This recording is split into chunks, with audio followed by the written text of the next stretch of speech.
ನಿಂಬೆಹಣ್ಣಿನ ಚಿತ್ರಾನ್ನ ಮಾಡಲು ಬೇಕಾಗಿರುವ ಪದಾರ್ಥಗಳು. ಗ್ಯಾಸ್ ಒಲೆ ಮೇಲೆ ಒಂದು ಬಾಣಲಿ ಇಟ್ಕೊಬೇಕು. ಬಾಣಲಿಗೆ ಎಣ್ಣೆ ಹಾಕ್ಕೋಬೇಕು.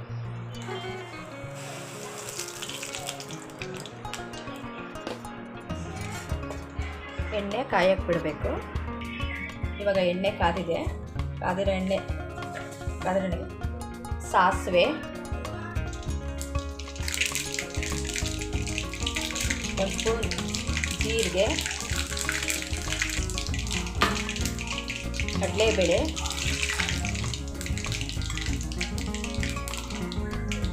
ಶೇಂಗಾ ಫ್ರೈ ಮಾಡ್ಕೊಬೇಕು.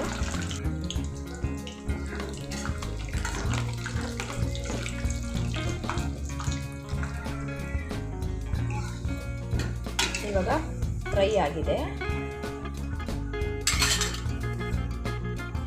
ಕರಿಬೇವಿನ ಸೊಪ್ಪು,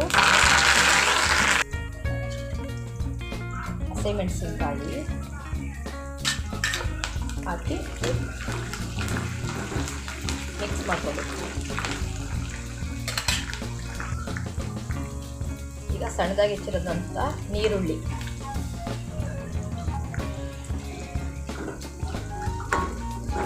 ಚೆನ್ನಾಗಿ ಫ್ರೈ ಮಾಡ್ಕೋಬೇಕು. ಇದನ್ನು ಸ್ವಲ್ಪ ಕಲರ್ ಚೇಂಜ್ ಆಗಬೇಕು. ರುಚಿಗೆ ತಕ್ಕಷ್ಟು ಉಪ್ಪು.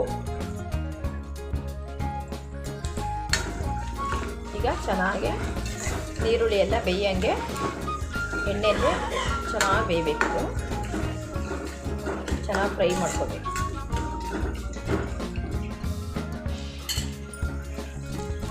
ಸ್ವಲ್ಪ ಅರಿಶಿನ,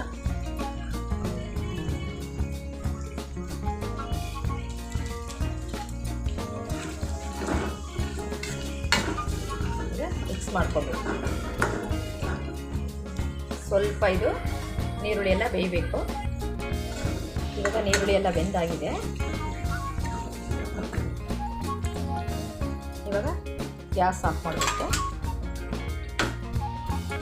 ಇದು ಪೂರ್ತಿ ತಣ್ಣಗಾಗಬೇಕು. ಈಗ ತಣ್ಣಗಾಗಿದೆ. ತಣ್ಣಗಾಗಿರೋದಕ್ಕೆ ಎರಡು ದಪ್ಪ ಸೈಜಿಗೆ ನಿಂಬೆಹಣ್ಣು ರಸ ತಕ್ಕೊಂಡು ಈಗ ಹಾಕ್ತಾ ಇರೋದು. ಮಿಕ್ಸ್ ಮಾಡ್ಕೋಬೇಕು.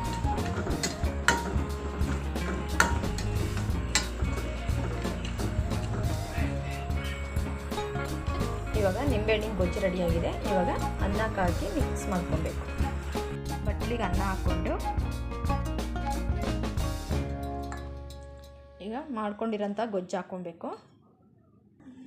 ಹಾಕ್ಕೊಂಡು ಚೆನ್ನಾಗಿ ಮಿಕ್ಸ್ ಮಾಡ್ಕೊಬೇಕು. ಒಂದು ಪ್ಲೇಟಿಗೆ ಸರ್ವ್ ಮಾಡ್ಕೊಂಡ್ಮೇಲೆ ಸ್ವಲ್ಪ ಕೊತ್ತಂಬರಿ ಸೊಪ್ಪು ಹಾಕಬೇಕು. ನಿಂಬೆಹಣ್ಣಿನ ಚಿತ್ರಾನ್ನ ರೆಡಿಯಾಗಿದೆ.